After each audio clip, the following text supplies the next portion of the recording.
Hello, welcome to WFT Talk. Today's special guest is Dan Moore. He's a Buckley manager. He's close to my heart because I work with him.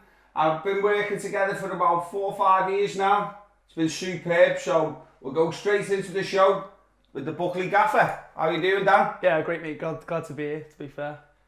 How's it like to get interviewed by me instead of you putting me on the spot for the change? I did try and get out of it, didn't I, when you text me? You did. I've had to come, haven't I? Now, the reason I put you on the show, mate, is because people will be like, oh, we're the footy talk and you're the Buckley manager, right? But the thing is, though, mate, I'm not sure people will take this out today because you're one of the youngest and brightest managers about North Wales. You can stop laughing because you're that. And I think that people will get all managers and coaches on the whittle, especially when we talk about culture and things like that after. They'll get a lot out of it because of your professionalism and stuff like that. And also, I had a little list of players off the whittle who've been playing for Buckley. A little list. And I hope no one gets offended if they get kept off the list, but this is what we just come up with. Andy Moran, Degger Taylor, Tommy Holmes, Ryan Assels, Lee Adderton, Alan Bull, Lee Hammond, Paul Keenan, Jay Harvey, Mark Beach, Timmy Bigland and Mike Burke, it's a lot of talent there off the Good team. A lot of that would make a good team, yeah. Just no goalie, that'd be you. Yeah, put me in goal. I'm centre forward, me though, Gaffer. Come on. But what about me in training? He always scored on that. More than most, yeah. Right, so we've done all the welcomings now and working together, mate. So let's get straight into it. How did it start? Where did it all start for you? I think, like most kids in our country, I think football is the sport. I know I live in Wales, but everyone I think is aware that Wirral is an extension of Wales, so that's all right. So I think it comes down to family, doesn't it? A lot of it. Yeah. My dad and my brother. I've got an older brother, 18 months older than me. My dad played football to a decent level, so there's always going to be a football in the house, isn't there? And I think the earliest memory, really for me, in terms of just playing with my brother in the back garden. They were both Everton fans, or they both are Everton fans, my dad and my brother. So I remember he was legging it round with a Gary Speed top on and all the rest of it. And I think that's quite normal, isn't it? Entry point for most kids. Yeah. Well, in the 90s anyway, there was no there's no football provision for 4, 5, 6 year olds then, was there? It was all just play. No. Not like now, is it? Not like now when whenever you're in at 3 or 4 years of age and all the rest of it. So yeah, just playing with my brother, my dad, cousins, older kids on the street, all that type of thing. And then when I probably about 6 or 7, I actually joined a team. My dad was my coach really for 10 years, and it was a team called Buckley Lions, and it was like, I can't remember, there was a number of different kids teams in Buckley at the time. And we used to play down at Castle Cement, which is obviously just outside of the town. And I enjoyed that. It was always fun. It was always pretty competitive, and I played with older kids quite a lot as well. I just think that participation in football has grown so much in the last 5 to 10 years. You probably wouldn't need to find that much anymore. Do you remember when you played with the older kids that I've talked about this on podcasts myself and Danny Holmes and people like that. When you're playing against older kids, it makes you a bit more resilient, a bit more tougher. Yeah, definitely. And I think I was used to that anyway from just playing in the streets, on parks. There's quite a lot of older lads around where me and my brother grew up. So it toughens you up a lot because there's no rules. Yeah. So, you obviously get looked after, but if you're getting kicked and stuff like that, which I don't really think kids today experience that. Yeah. So I think they have a bit of a gap maybe where even 10 years ago, 15 years ago, that was the norm. Maybe not so much anymore. So yeah, it definitely helps you out a little bit. And like I said, I think when I was playing for Buckley Lions, I'd play on a Saturday morning for whatever age group I was in, and then I'd play on a Saturday afternoon for the age group up, pretty much most weekends for 4 or 5 years. So it definitely helps you out. You don't really get the ball much, I think, at that age because you're so small. Yeah. But it's definitely a worthwhile experience as a player. Yeah. Amazing. So you're at the Bucks there as a young age, right? So did Buckley have a big youth setup like it still has today? Yeah, I think football in Buckley is the sport. You know, it's been around forever. You had Buckley Lions, like I said. There was a club called Buckley and Bistry, which sort of played in the town. And I think at some point in the 90s, the two clubs kind of merged and formed what was Buckley Town Junior Football Club, which is the large junior section that we've got today. Yeah. There's always been huge opportunities to play, and there's always been a lot of participation, a lot of teams, and I think over the last 10-15 years, it's, you know, Buckley Town JFC as it is has really become one of the largest, or is one of the largest grassroots junior sections in the whole of the north. Because some people might not know this, but the juniors and the youth setup have actually come in with us now, haven't they? Yeah, it's always been a bit of a strange one for me why the senior club as Buckley Town FC and the juniors have ever been separate. I've never really got my head around that, and thankfully last summer we officially merged. I think we've been acting and behaving as one club for a number of years now, haven't we? But it was a case of, you know, formalising it, and now the club, if you cater for, we go from under fives to, we've got a vets team, which is where you'll end up soon, probably. Under fives to the first team, we've got a vets team. There's probably 400 players, 30 teams, so it's obviously huge, and it's going to grow, and it is growing, especially in the girls' game. So, do you think it's grown with the transition bringing them in already? Not yet. I think the fact that we have quite a large profile in the community is going to help with growth, but we are kind of limited with growth due to facilities. So it's about, I think for me at the moment, it's about professionalising what we have now and planning for whatever growth there is to come in the future. So it's an exciting period for the club, really. It definitely is, mate. Yeah. So you playing career 6 to 18. I won't call it a career. Yeah. Well, okay. You played for the Bucks 6 to 18. Yeah. Being a local lad, you got right through. So then you go into senior football. Yeah. The senior football. It was a case of, I finished football at under 16s with Buckley. My dad was my coach, and he was. His intention was to take our 16s into the senior part of the club as a reserve team. So he did that, and the number of kids or number of lads of my team went on to play for the reserve, some onto the first team, and that was kind of my route, really. If it wasn't for my dad, it probably would never have happened, because I think he was the first guy who had this sort of vision to take the 16s through to, you know, adult football. Yeah. I don't think it really happened much before then. So I stepped into the reserve team environment probably at 15, 16. And it's an interesting experience, isn't it, when you're 15 playing adult football. I was the only kid in the dressing room, but it was a great experience, some good memories, which I don't think I can talk about really on here.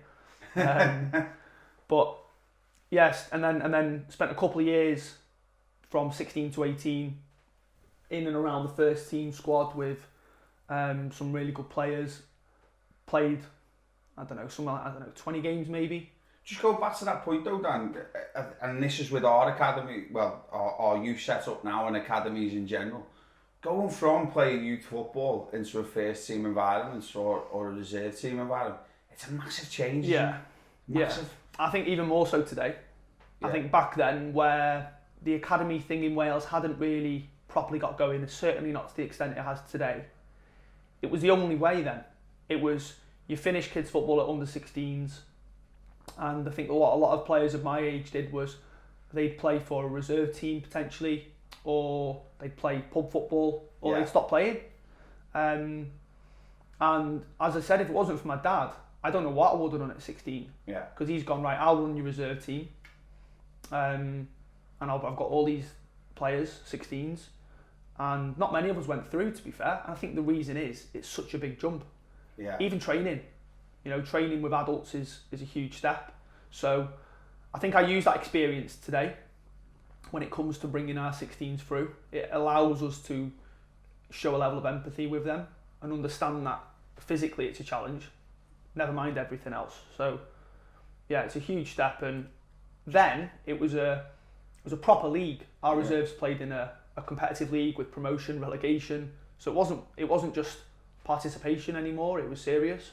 Yeah, It's an interesting point though, because with reserve team football, a lot of managers can say, oh, I'm not that bothered about the reserves, it's all about the first team, but you actually do care though. You do the reserves, the 19s as well, you know, and you're trying to make that better experience for the young players all the time, aren't you? Well, that has been my vision really since I went into the manager's role at Buckley 4 years ago. It was all about the reserve team. For me, is not a place for, you know, players that are in the mid to late 20s to have a game of football on a Saturday afternoon. That's not what it's for. For us, it's a place where young players can use as a step to develop and grow and gain playing minutes, gain experience, and it is just a step. It's not something where we want to facilitate games of football for people who haven't got any ambition or maybe potential to play for our first team. It's quite tough though, because the Cymru North, it is a tough place. You go to Bangor, you go and play in front. You can go and play in front of from 300 to 800 people at some point, can't you? Yeah. So getting over the threshold, getting over the line, you can coach people, but once they go over the line and they're in that environment, you know, you're playing against some people are seasoned pros who've just stepped down from the Welsh Prem, you know, so it's a good standard, isn't it? It is, and I think that's kind of a bit of a sticking point for us at the moment is, you know, like this summer, for example, we've got all of last year's 16s who came through who haven't kicked the ball for 12 months. Yeah. So they're our second year 19s. We're going to have a load of new first year 19s. We've got a few third year 19s, and we're like, well, they've missed a year of football. Some of them are going to get thrown straight into the reserves league in an under 19s team, and then it's a case of the lads that are going to age out of under 19s football. The beauty of us playing in a reserves league is it's adult football, so we don't have to let them go. We're under no pressure to do that. If we want to retain them, we can, and it's a case of, for us, trying to make sure that training is as real as possible, and we're preparing them for first team football through that, as well as the games on a Saturday in the reserves league, or the youth league on a Sunday, or the first team if they can make it into the squad. There's a lot going on there though when you just talk about that. Just that without the first team. Yeah. There's a lot going on, isn't there? I think for me it's like that's my internal motivation really, is to make sure that we're giving these players the opportunities that I probably never had when I turned 16, 17. And you know, there's so many players that I know who were good players at 16 who've never played for our first team, who could have. And could have played in the Cymru North, could have played in the Cymru Premier. And they've either fell away from football or just stopped playing because there was no path, there was no process for them to step out of kids football or youth football into the adult football environment. So that, like I said, that's my motivation. I feel always at the forefront of my mind is how do we give these players opportunities to progress. Just going back to one there, your dad, because your dad is a big influence for you, isn't he? And you were saying about your football, and he's heavily involved in football, isn't he? And he's back with the club now. He's the treasurer. And he's always hounding us for money. No, he's a legend, isn't he? So I'm sure you'd want to mention him. Yeah, well, he's been involved. I was looking at it the other day. He's 60 this year, and he started off in a voluntary coaching role with my brother. So he's probably been involved in grassroots football or football in some description in Buckley or immediate surrounding area, probably not far off 30 years. Forget about his playing.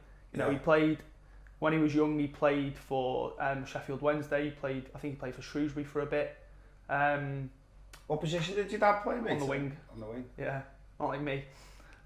But he was into his running. He competed for Wales in like medium, long distance running and stuff like that. So yeah, he's always been there. And then when I was playing for our juniors, he was the club secretary. So you know, secretary roles are huge, aren't they, in grassroots football clubs and all football clubs. So yeah, he's always been there. So I think it is not far off 30 years now in football. And I think one thing that I learned from him was, especially reflecting on it as I've got older, is he'd finish a night shift on a Saturday morning at 5 a.m. Sounds like me, this.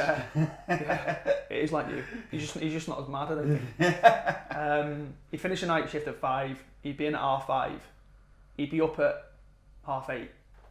Grassroots game, 10:30 kick-off. And then whilst... So we stepped out of under 16s into an under 17s league. He was running the under 17s on a Saturday morning and the reserves on a Saturday afternoon. So How he did it. I couldn't do that. Yeah. You know, we'd finish a night shift on a Saturday morning, grassroots game on a Saturday morning at 10:30, 2:30 kick-off, back to work. And I just used to think, at the time you didn't realise, I don't think. I think it's dedication though, is it? Yeah. It's put you in good stead. Yeah, I think so. It's just commitment, and yeah. you know, I think the one thing I'd probably learned from him is, if you're gonna do it, you might as well, you know, be all in with it and not be half-hearted. So yeah, I think maybe subconsciously a massive influence on me, rather than me really understanding it, especially at the time. Yeah. But now, definitely, I think he needs to pack it in. To be fair, and just go and play golf or something. Yeah. Right. So we'll get back to your playing career together. How you got into management, mate? You went to Airbus. Yeah. Well, that was I was with Airbus alongside Buckley as a kid, and that was sort of when the whole academy thing started to come out in Wales. So I was there for I don't know, probably 3 or 4 years, up until 16, 17, and there was no route at the time for me there. And if I had to pick, you know, I would have picked Buckley anyway. So yeah. Spent a couple of years at Buckley post 16, half a season at Mould, which I get a bit of stick from some of the staff for now. And then I went to uni, so I went to Aberystwyth for 3 years. So that was. What did you study at uni, mate? Football. No, I'm only joking. I did a degree in education and geography. Didn't do too well, to be fair. But yeah, my 3 years in Aberystwyth was pretty much consumed by football, to be honest. Yeah. It's a totally different situation, university sport, university football compared to the Saturday stuff. But that was just good experience, to be fair. So, what else did you do down there? Wasn't you in the community? Yeah. Oh right. So yeah. While I was in Aberystwyth, I was obviously playing for the football club on a Saturday in the Mid Wales League, which is Tier 3, and playing on a Wednesday in Bucks football, and ended up doing a few bits and pieces with regards to running the club, the university football club. And then I think it was my 3rd year in Aber, I started helping out with Buckley Town with the football in the community stuff. So it was kind of training with the uni on a Monday, training on a Thursday, playing Saturday, playing Wednesday, football in the community Tuesday. So it's just every day. Yeah, basically. Did that put you in good stead then, give you a good basis though for where you are now? Yeah, I think the university football thing was a strange one, because it's, you know, when you talk about culture, football was secondary. The football was post boozing, which is, and I know that's uni, and I get that, but I was a bit like, it wasn't for me. I'd spent 2 years in an adult football environment before going to uni, and then I was in an environment where it was more about the social than actually winning, which I didn't get. So I really struggled with that for probably the first 18 months while I was down there. And then I was the first team captain in my 2nd year, club chairman in my 3rd year. So we did start to see a cultural change, but like with anything, it goes in cycles. So by the time I started to see a bit of change, I'd finished and moved home. But the stuff with Aberystwyth Town was great. The football in the community stuff. I was working with Cubs, Antonio Caballero, Stuart Jones. So 2 players that had done really well with Llanelli, with Aberystwyth Town.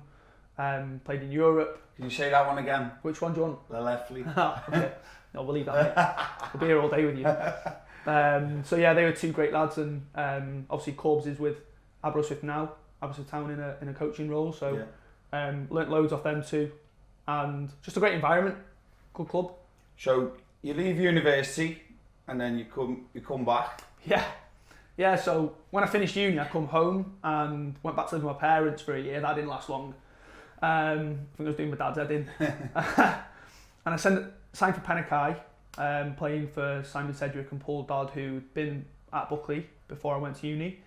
I really enjoyed it there. That's another really good club with fantastic facilities, amazing commitment. Was that a happy time? Yeah, absolutely loved it.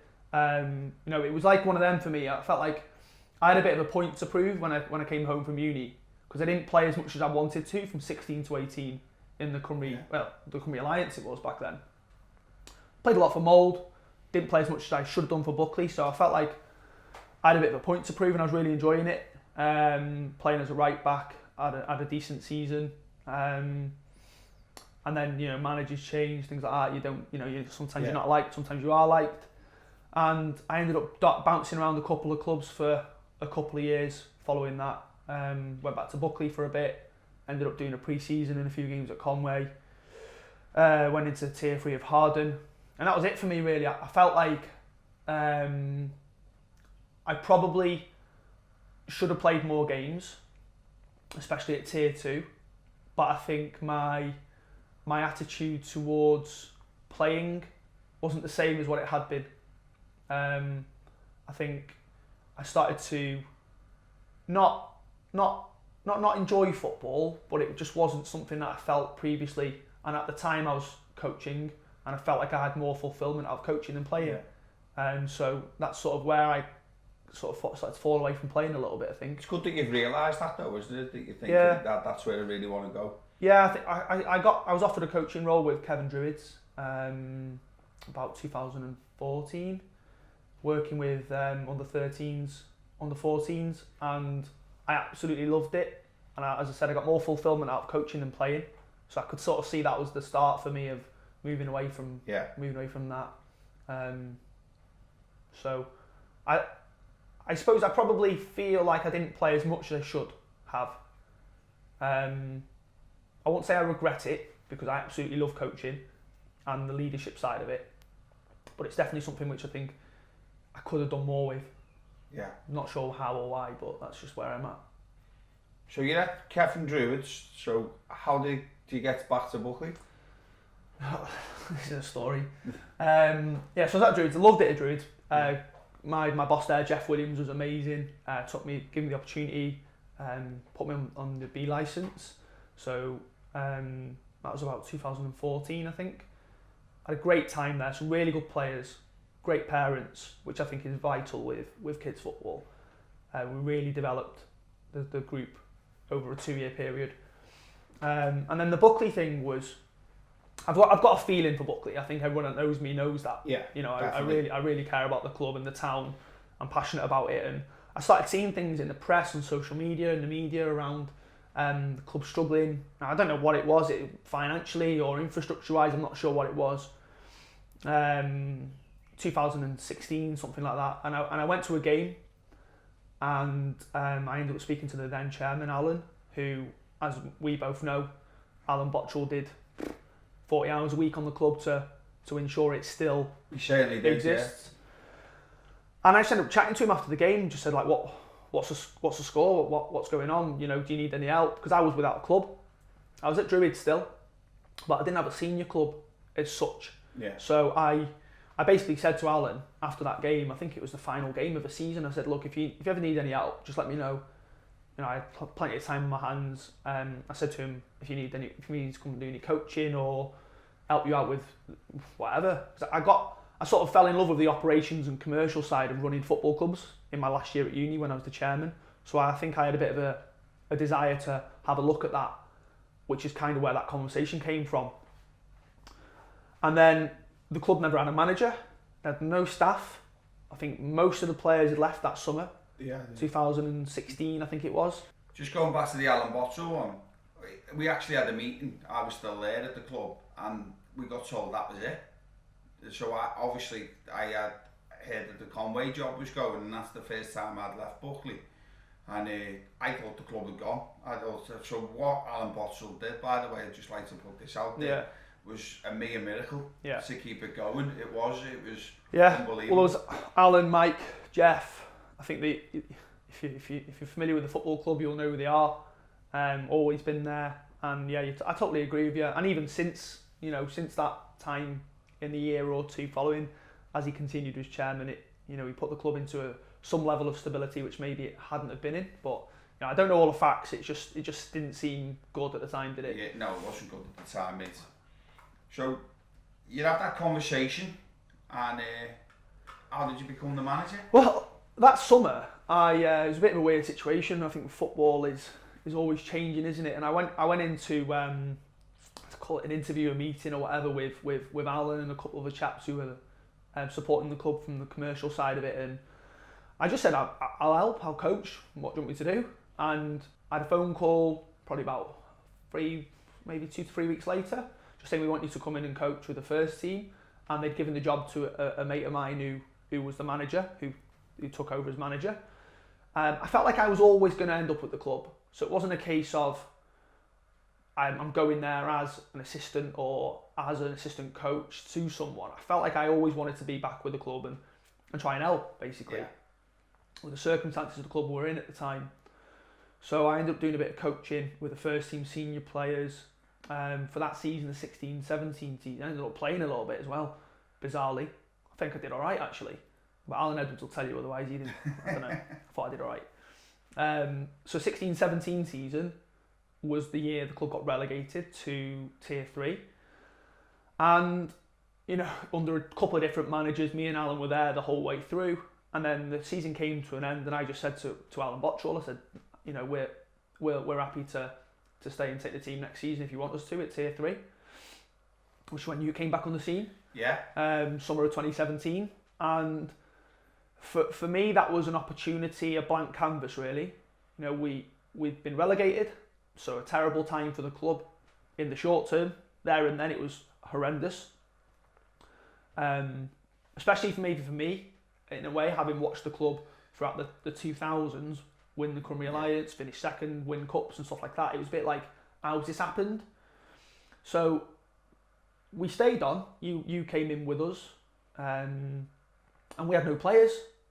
We had no training facilities arranged. We had nothing. I think we retained 4 players from the squad that got relegated. One of them, Dylan, is still with us now, obviously. So it was an opportunity for us to start again, I think, from a cultural perspective. I think that's good in a sense, though, that you can start again. Yeah. And you're not fighting relegation starting again then straight away going into the season. Yeah. You can build a base where you can go into the next league and compete. Yeah. Well, that's pretty much what we did. Yeah. We looked at it and we thought, right, we're in Tier 3, a fairly local league. You know, not a lot of travelling. The biggest trip's probably an hour, but most of them were within 30 minutes. And our approach towards it was, well, we know we need to train twice a week, so we did a session in the gym, a session on the Astro or 3G, whatever. And our policy towards recruitment was to make sure we brought players in who could be there at every session, or majority of the sessions throughout the season, across the 40 weeks or whatever it is. And you see that with our squad today, because a lot of the lads who we brought in then are still with us now. Yeah, young players, local players, and it's not about, you know, you've got to be from Buckley to play for Buckley if Dan Moore's the manager. It's not about that. It's about you're local, you're young, you haven't got huge commitments. So what excuse have you got to miss training?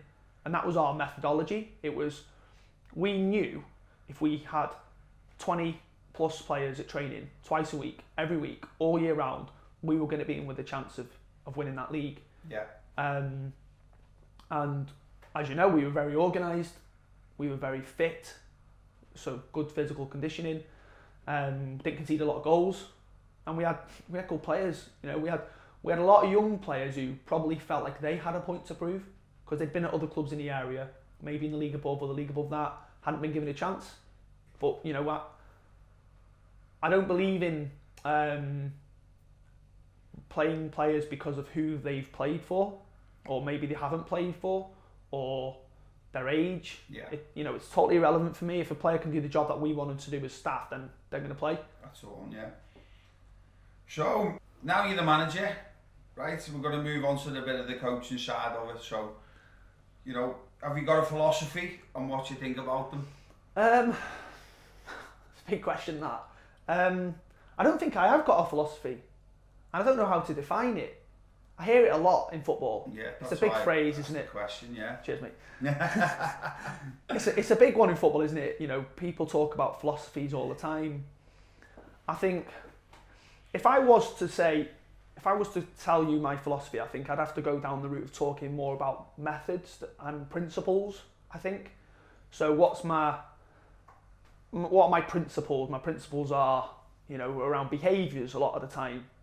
Being on time, the basics really, all the basics. And I feel like if you can nail the basics well, most of the time you're going to have some sort of success. Yeah. In terms of the long-term goal. I don't really have a favourite playing style, as you know. I will play a way which the players that we've got can play well. So we, in a way, I know it's a bit of a cliche, but we play to our strengths when we can. And sometimes that's tough to implement, I think, with players who maybe don't see the reason why. And that's probably my fault, because over the last couple of years we've had a bit of that where, you know, we've asked the players to play a certain way. They've probably thought, I don't really want to smash it and pick up second balls. You know, we as coaches have got our rationale, the reason why we want to do it. Maybe we haven't done enough to get that over to the players. So that's a really big reflective piece for me, which I've had a year out of football, applied football, to think about. So yeah, no specific philosophy, more about principles, values, methods. Playing style wise, you know, I feel like I'm flexible with that. I'll play whatever way helps us to win more games of football. I think with the squad that we've got at the moment, you know, we hopefully got a playing style that works. There's a whole culture, and we've spoke about this a lot, me, you, Al, and the staff. The culture, to change the culture and the mindset of players, it's massive, isn't it? To get what you want at the end product. Yeah, I think I'm really interested in culture. I do a lot of reading around it, and I'm not an expert by any stretch of the imagination, but I feel like I'm not bad at... I know for a fact that you've definitely changed the culture of Buckley, so I can back that, you know what I mean? Yeah, I think what helped with that, like I mentioned a moment ago, is there wasn't really a period of change management. So when I became the manager, like I said, it was a bit of a blank canvas. Yeah. So it was a case of, right, what do we want to do with this? What do we want to be? Do we want to be a club that bounces between tier 2 and 3? Do we want to stabilise at tier 2? Do we want to be at the top? Do we want to go and play in the Cumbria Premier League? What is it the club wants? And I think the culture thing is massive in all walks of life, not just in football. I think it's huge in business. I think it's huge in any sort of environment. And the one thing which I think we've done, which I didn't realise we were probably doing until recently when I was reflecting on it, is we've probably had a far-sighted view all the time of what we're trying to build. It was never, right, we needed to get out of tier 3 and get back into the Cumbria Alliance or Cumbria North. I don't think it was ever that for me. It was always, well, why can't we go and play as high as we can? What's the limit? What's the level we can get to? And I think that's always been there. And I was listening to something a couple of years ago which sort of prompted me to think a little bit deeper about what we were trying to do at Buckley. And there's a really, really good speaker called Simon Sinek who talks about this concept called an infinite goal, which I feel like we are doing at Buckley without really realising, or we were. And what he means is, it just never ends. You know, so you look at our facility at the Globe now, the clubhouse has improved. But we're not just going to stop now. We're going to try and do something else to improve the facility, try and do something else to increase the quality of the opportunity that our kids can access in the town and within the community, within the football club. So I think that infinite goal thing is a huge culture driver for us at the moment. You know, we're always trying to find ways, you know, to improve. I know there'll be a lot of local managers around here who'll be listening to that, who'll take something from it, and that's why I wanted you on the show, mate. So to make sure that, you know, these things that you've done, you know, other managers can look up to. Yeah, I think for me it's a mindset thing. It's like I don't think you should ever place a limit on what you're trying to achieve. I don't think there should ever be a goal, a fixed goal, and then you hit it and you're done. It should never be that way for me. My view is, you know, there's going to be a number of things that have got to happen for us to achieve the success that I believe that we can achieve as a football club. And let's just tick them off, and let's move our goals. And you know, if we were to ever say we want to be in this league by this year and we never made it, that's all right, because at least we're progressing towards it and we're improving and we are moving forward. I think that's vital to have that far-sighted view. And the culture thing for me, if I can sort of put it into an analogy, is if someone gave me 50 grand today to put into the football club, the last thing I would do is use it on paying players or signing players. Yeah. If someone gave me 50 grand today, I'd be putting it into facilities, into infrastructure, into coach education, into buying a minibus, into doing things within our community. Because these are things that are going to help us now, but they're going to help us in 10 years' time, 20 years' time, 40 years' time.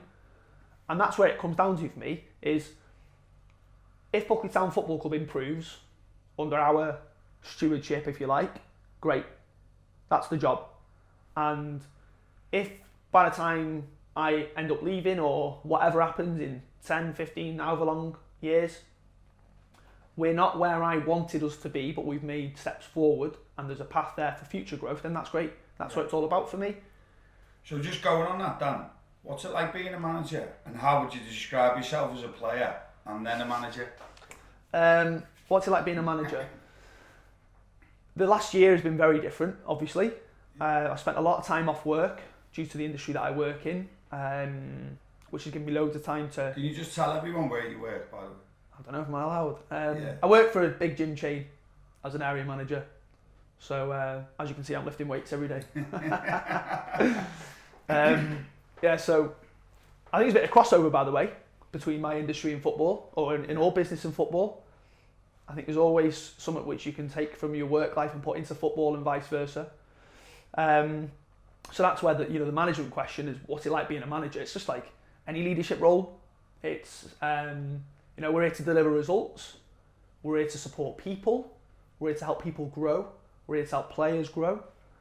And that sort of drives, I suppose, how I am. But it's full on.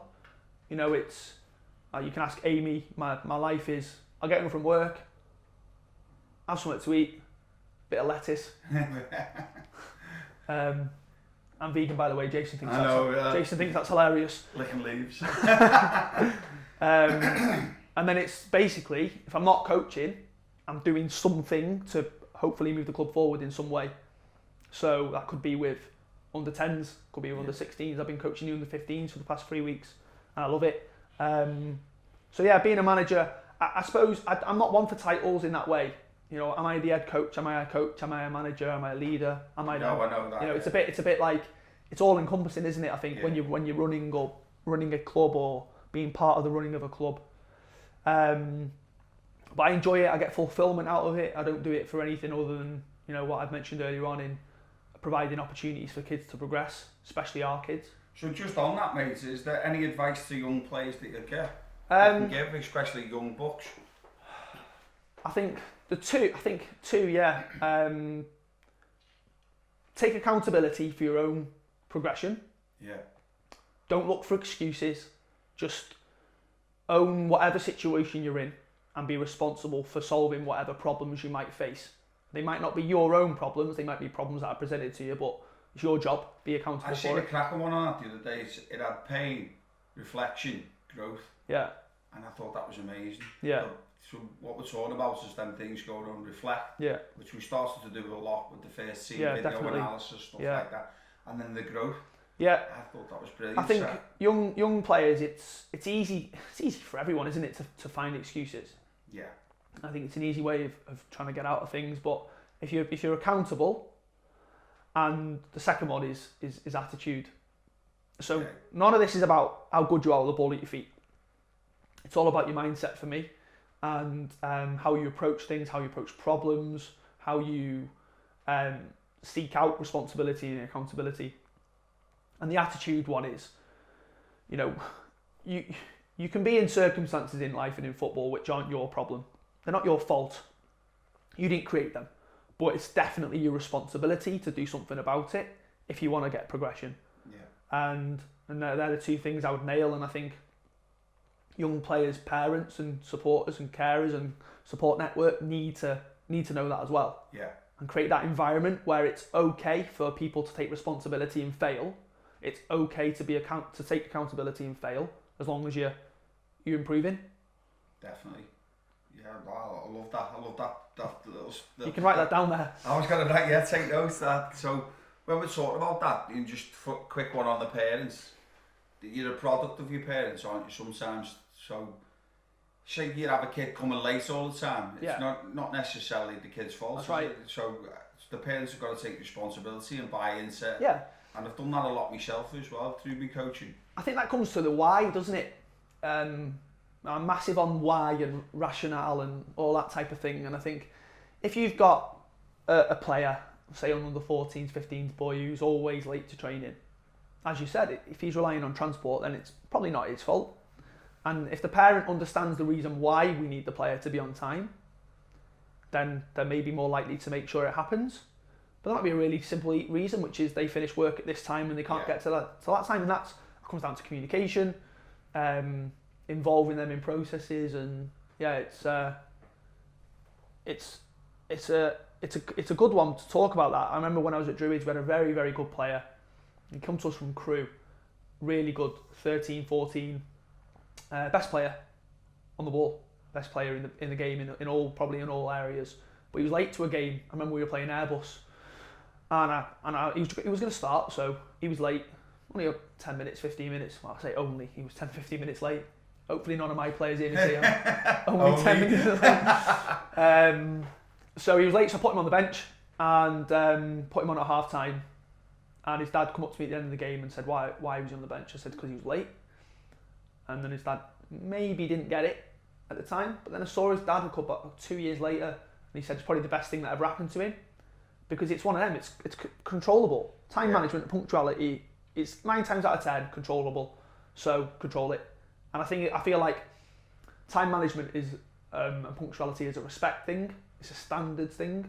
So if you can get that right, then you're probably moving forward. If you can't be on time as a player, I feel I can't trust you to maybe be somewhere where you need to be at a certain time. How can I trust you to do a job on the pitch? I've seen an interesting one with Sir Clive Woodward, and he said that he created a culture where he'd say meet at 9 o'clock, but the players had their own fines kitty, so Joe, we can get on this. If you weren't there at 10 to, you were late. Yeah. So we've got the same thing really, and I didn't get that from him, but I think I got it from Coach Carter, believe it or not, the film, which is funny, isn't it? But yeah, you can learn things from all sorts, and I think for me it's so important. Like, I went through a stage for probably about a year of posting on our players' WhatsApp group, which you would have seen. Don't be late tonight, lads. Don't be late tomorrow, lads. I'm like, why am I doing this? Just set the standard, and the players know. And when we bring a new player into the club now, I don't really say to them, on time is 10 minutes early. I want to know if the players are saying to this new player, this is how we do it here. Because I think if you can get that when it comes to culture, which you spoke about a moment ago, if you can get players starting saying to new lads like, we're there 10 minutes early. Sometimes we won't train. Sometimes there'll be a meeting. Sometimes it'll be analysis. Because a lot of the players that we sign haven't played at Cymru North before. They played tier 3, tier 4. They played in England. So they probably don't realise sort of the levels of professionalism that we're trying to implement. And if the players can start to own that, then you're not cracked it, but it's better than me, isn't it? Sending him a WhatsApp message saying, definitely. Don't be late. Is my point. So, what was your best game you've ever involved in, mate? Right, okay. You asked me what I was like as a player a minute ago, didn't you? Yeah. What's that question? Go on then. Rubbish. Nah. Had to kick it. Wholehearted. Run around a lot. Shout a lot. I was alright on the ball. Pass it. Both feet. Head it, kick it. Hook it down the channel. Whatever. Do what the manager tells you to do. And that's it. Job done. Everyone's listening. So best game I've ever been involved in. We'll do this a different way. We'll do it as a player, and then we'll do it as a manager.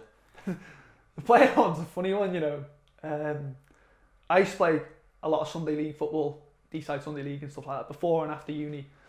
And I was playing a game for the Castle, I think it was the Castle, it would have been, in Shotton, against the Parrot in Drury, round the side from the football club. And it was a cup final at Mold Alex. It's Sunday League, and I know the standard of Sunday League probably used to be good. I think everyone tells me it used to be very good. Yeah. It was still half decent. It was enjoyable. And we were playing a cup final down at Mold, and it was a mad game of football. I think, if I'm right in saying, we were 2 goals down. I think we might have been 3-1 down with 5-10 minutes of normal time to go. I think it was 5 minutes to go. We ended up winning the game in normal time, and it was just ridiculous scenes. And I don't care what level you're playing at. If you score 3 goals in a cup final to come from in the last 10 minutes, it's going to be a bit mad, isn't it? We had some good players in that team. Ben Howarth, another Buckley player, ex-Buckley player, Asa Hamilton. So there's some really good players. I think Dave Gleave was playing, he was a good player. But yeah, mental scenes. But I think in Saturday football, as a player, it's probably a uni game. Funny story this. We're playing Abereyron, Ceredigion there. That's the sort of area they're from. A league game when I was in university in Tier 3 in the Welsh Football Pyramid, and we won the game 4-2. Believe it or not, I scored 2 goals, Jason. You don't believe me, do you? And I scored a free kick, and it was, I don't know, it just flew in, top corner. Hilarious. Just hilarious. My brother was watching, laughing his head off, thinking, what's he doing here? Because I'm probably a bit of a steady Eddie player. And yeah, it was just unreal, like, because when you're in Aberystwyth University as a player, you're playing in the Mid Wales League. So it's like our university team was full of lads from all over the UK, all over Europe in some cases. And you know, it can be quite partisan. Some places in Mid Wales when you go to away games and you've got lads with Newcastle accents and Southern accents and Birmingham accents and stuff like that. So it can get a bit weird. So yeah, that was interesting. To score 2 against them and beat them 4-2 was an interesting game. But yeah, there's loads. I think there's loads of playing experiences that you get, isn't there? And they kind of all sort of merge into one, I think, for me at the moment. But managing wise, I think there's only one game really, and it's the game that we needed to not lose to gain promotion back to the Cymru North, which you missed.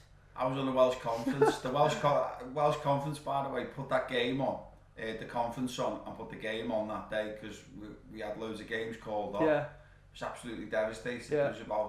There was a few hundred there, wasn't it? I think it was like 600 or 700 there, yeah. But that was a culmination, wasn't it?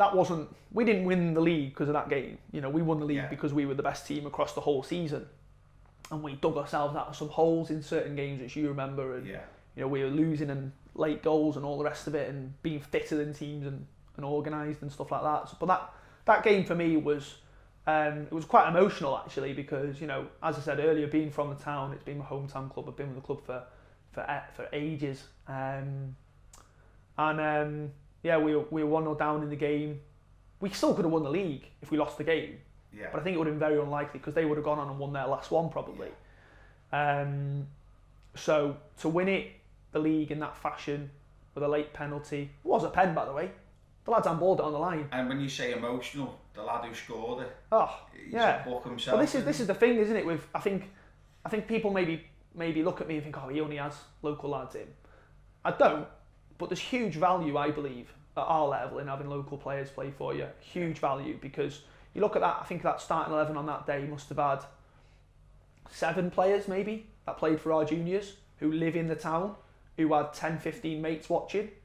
And you know, so the value isn't just about how they feel about the club on the grass, it's about what do they bring to the club as well, in terms of supporters through the gate and everything else, and that's something that I've considered obviously. But obviously Kieron thinks he's the real hero. I know you weren't there, Jace, but what happened was, I think Aaron Williams has put a ball in, Kieron's headed it, it's going in, the lad saved it on the line with his hand, sent off, and Alid obviously sticks the penalty away. Emotional relief, you know, after what had happened the year before, and just it must have been a proud moment as well from where you took the club, where it was nearly gone to where it is now. Yeah, really proud, and like I said, with regards to relief was, you know, the first person I sort of ran to after shaking hands with the dugout was Mike, because you know the guy's been there 50 odd years, and for him to see us go through relegation would have been heartbreaking for him more than anyone else. So it was just really important that we did that, and it was a mad day because their manager was a man that I've got loads of respect for and I played for at Buckley and Pennacky. So to end up in the opposite dugouts was like, you know, he gave me my Buckley debut at 16. Yeah. And it was a bit of a, it's just all things came together at the same day, and it was mad. So yeah, it was an interesting day. Shame you weren't there, but.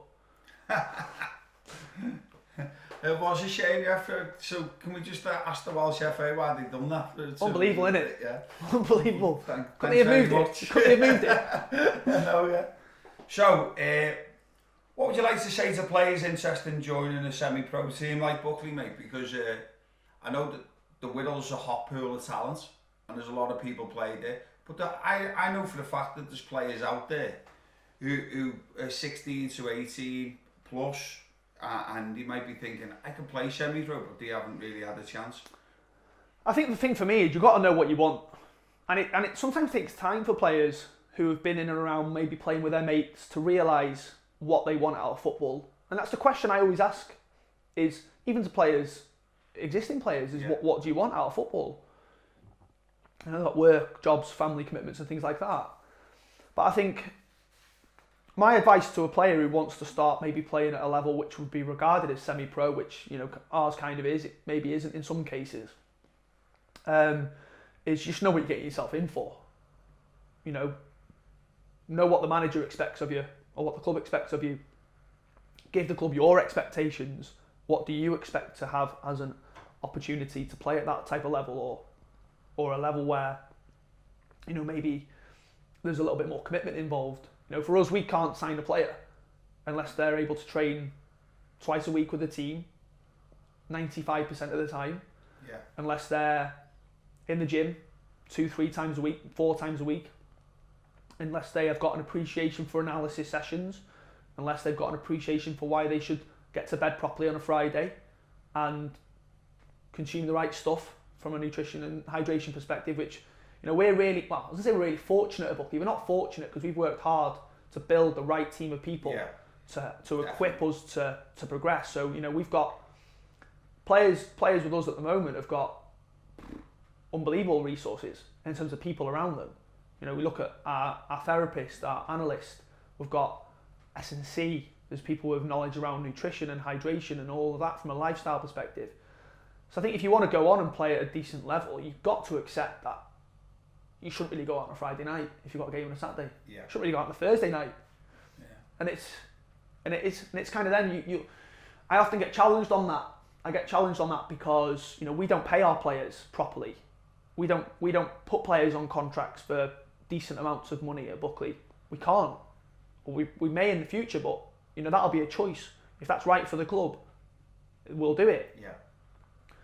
But people say, well, how can you expect a player to train twice a week and go to the gym and buy their own gym membership and so on and so forth if you're not paying them properly?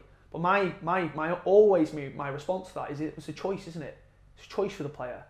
If they want to do that, if they believe in the project, if they understand what you're trying to achieve, they will do it because they see the value in it long term. And that's our job as leaders, I think, in football, to try and create that environment for players to see that. Definitely, yeah. So with that, mate, I'd just say that if you're going to play football at any decent standard, you'd be wanting to look after yourself anyway, wouldn't you? Yeah. Let's be honest, you would. Yeah. So you're not really putting something in there. You're just going from moving it on to another level. I think that's a great point, really, as well, because I think as a club, I'm obviously talking from Buckley's perspective because that's all I can view it from, is we don't really get players asking to come to us who aren't the things we need, because they probably do a bit of research around, how do we train, where do we train. And I'm not saying we've cracked it. I'm not saying we're going to breeze to a league title in the next year or two. I'm not saying that, but what I am saying is there are standards and a level of expectation which come with it and playing at this level. And like you said, a lot of players today, young players, are quite different to young players of 15, 20 years ago where they will probably already have a gym membership. So then it's not so much about are you committed from a time perspective, it's are you committed to learning? Are you committed to going to the gym and doing compound lifts versus bicep curls? Because bicep curls ain't going to make you any good at football, but being able to deadlift, squat, bench press and everything else will. Yeah. So that's what it's all about for us, is just raising that bar and improving standards progressively. Yeah, definitely, and I've seen that firsthand, mate. So, any regrets? Yeah, not seeking out support and advice from people who are better than me sooner. I probably only really started to do that in the last 18 months and just picking up the phone to people and reaching out to people who I maybe don't have a relationship with and asking them for help, because what sort of triggered me to do that was someone did that with me. A lad that I know who was in uni with me a year below me just sent me a message out of the blue and said, I'm looking to start coaching, have you got time for a chat? And I thought, why would anyone in life, especially, or in football, turn that down? I think you'd have to be a bit weird to say, no, I'm not helping you. Yeah. So I think that's what triggered it for me, and I've I've had some great conversations in the last year, especially with some people who you think you know something about football, you have a conversation with them, and you're like, I know nothing. And it's massively, it's a huge tool for growth and development and reflecting, I think. I've had the same. I was lucky enough to know Kenny McKenna. Oh, okay. Kenny McKenna. So speak to McKenna. I've spoken to people in academies, different coaches and stuff like that. And it is. Were you at TNS? Yeah. Oh. Well, what's up with that? Just didn't know. No, but like Scotty Rusko, these all helped me on my badges and helped me as a coach as well. You know, picking things up. I think it's key, isn't it? And I think I was talking to my old boss at Druid, Jeff, a couple of months ago, and I was talking to him about, can he maybe give us a bit of advice at Buckley and help us and guide us and so on and so forth. And what he said to me was, which is really stuck with me actually. He said, you know, on a touchline we're all at each other, but ultimately we're all here to help grow the game, and that something like that. And I thought, so true.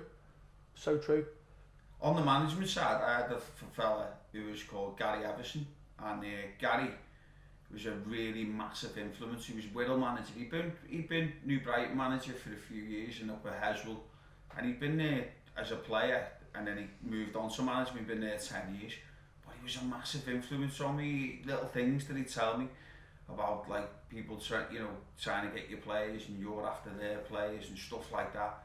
And he was brilliant in just how to speak to players as well, but speak to them in the right way, and stuff like that. And he gave me values and morals and stuff as I progressed as a manager. He was a big influence on me. The bit around how to speak to players, I think, is becoming more and more important as time progresses. Yeah, definitely. With how culture and society changes in general, and I think that's something which, with being not off football, but outside of a properly applied football environment in the last year, it's probably made me realise. And I think it's a bit around self-awareness, how you come across to players, applying soft skills a little bit more, so empathy, care, compassion, even with adults. There's no age thing here. It's not, you've got to be empathetic towards a 17-year-old, but a 27-year-old should get on with it. It's across the board, I think. And I think if you can create that environment where, like you mentioned, of how to talk to people and build that two-way street of relationship of, I'm here for you first and foremost as a person, and if you need help, ring me up, come to my house, whatever, then I think the football bit comes 10 times easier. Yeah, definitely. I find that you build a relationship up with a player. It doesn't matter if it's academy or if it's whatever, youth or if you want someone to do something for you, and if you ask them in the right way and you've got that, then people will want to do things for you. Yeah. And whereas if you just sort of the old style coach, then people will look and go, and the new player coming through now, I think they need that, don't they? Yeah. In the, like you just said, from the culture that's set now, young players. 100%. Yeah, and I think it goes for all walks of life. I see it in work all the time. When we hire a young person to work in one of our facilities, they're very, very different 18-year-olds now to what they were 10 years ago, 15 years ago. And they need and it's something that we spoke about before, isn't it? I mean, you'll remember a game where one of the players on that list actually was late to a game. Yeah. I was going mad. He's on the bench. He's not playing. He's on the bench. He was 10, 15 minutes late to the meet time. And that's a thing which I'm sort of wrestling with myself on at the moment around punctuality, because if a player's 1 minute late, 2 minutes late, is it really going to affect the result in the game? Probably not. So is it a standard or is it not? I don't know, but that lad went on to score 2 goals in that game. We won 2-0. Yeah. So, yeah, I think it's definitely a changing thing at the moment. So, what do you see happening for the future for Buckley Town? Where do you see it going? From where you've progressed the club to now, where do you see it going? I think at the moment, short term is, we've merged with our junior youth section, which was a huge step. Consolidation, I think, is important to make sure that we have the right systems and processes in place to support the players, which is what we're here for, to help them progress and give them equal opportunity across the board. I think that needs a bit of work, maybe not from me, but someone needs to pick that up, I believe. Continue to improve facilities. at the Globe. I think it's a great ground. I think we can do more with it. I've got a bit of a mad plan, which I'm not going to come up with now because it'll probably be here for another hour. Which I think will enhance the club's image in the community and everything else, which is important for me and the club. And yeah, I think on the pitch, from a playing perspective, you just don't know, do you? We could have a shocker. You could have an all right season. Ever, yeah. And I think it's mad really, because that question around what do I see happening in the future, it's the actual football on the grass has been parked for a year. Yeah. You know, I haven't really been thinking about what players and what formations and what styles and what patterns and anything like that. It's been there. We've done little bits around it. But it's like, I'm not going to work on patterns in January, February 2021. We're not starting the football season until July. And there's other things maybe where we can spend our time. So just continuous progression, infinite goal. What's the future for Dan Moore? Find my way out of this estate. I don't know. I honestly don't know. I absolutely love what I do with Buckley Town. I'm really passionate about it. I want to drive it as far as I can take it, and with help from others, we've got a fantastic group of people, both around the senior football side of things and also with the running of the club as well. I want to go as far in the game as I possibly can, whether that's in coaching, managing, leadership. I'm really interested in like the whole sporting director type role as well. So who knows? Could we have a little mention for Al as well? We're going to have to mention him, aren't we? Come on. I thought you'd ask him on, to be honest. Could have done it together, couldn't he? Yeah. Alan is an unknown, really, isn't he? Yeah. I think people don't realise how influential he is and how much he does, because he's not in your face, and brilliant, mate. He's class. And this is the thing, like, I'm sitting here talking about all this stuff around football and progression and everything else, but we've got a group of people like that do it together, and really, I think that's really important for people to maybe look at and implement. Maybe is, yes, I've got the title, but it's not me. It's me, you, Alan, Steve, Dunny, Rian, Paloma, Hibbo, Ross, Rich, the goalie coach. Everyone does bits, and Alan's been there since, I went back to the club a few years ago. He's been there ever since. Brilliant at challenging. I think that's important, isn't it? When you're in a team of people, as a leader, you need to be able to be challenged. I think you need to be flexible enough and humble enough to be able to accept challenges. I'll talk about playing one system, he'll go, why? I'll talk about a player, he'll say, why? And I think we've got that environment now where it's okay to be challenged, because that means that you're probably in some sort of world of having a rational decision, rather than going, well, I'm doing that because he's done it or that club's done it, so we're doing it. So I think that's good. But yeah, he's class. He's been with the club on and off a long time. As he has pointed out numerous times, he's won the league. And probably at the time, Buckley Town maybe could have took the jump to the Welsh Premier League as it was then, and maybe things would be different now. We don't know. But yeah, he puts a lot of work in. Obviously, he has to run it past Claire first, as we know. And he's just had his little boy Harry, so I think he's got his hands full. So, but we appreciate him. He's great, and he's good with the players. Good at getting in the ears of the players. Maybe better than me, probably, at some ways. Around maybe if a player's not maybe meeting standards of, maybe work ethic and stuff like that. He's probably got a bit of a softer approach than me. Maybe used to. Might see a new Dan Moore now after my year of reflection. Well, Dan, that's the final whistle, mate. It's been great having you on, and I'm sure anyone who's interested in semi-pro football or playing at a higher level will take a lot out of that. I know coaches and managers around here, the West Cheshire, if people watch it, and that's why I wanted to bring it on, especially over the culture one and stuff like that. And I can just say from my behalf of where you've took the club from where it was to where it is now, it's been absolutely massive, mate. So thank you very much. Cheers. Thanks for coming on the show. So I'm sure a lot of people will take a lot out of that, especially football managers and coaches. And make sure you watch the next show. Can you please subscribe on YouTube and press the like button? And Facebook and Insta, we're always on that. Please, if you can, subscribe. It costs you nothing. And I'll see you in the next show. Thank you very much. All the best.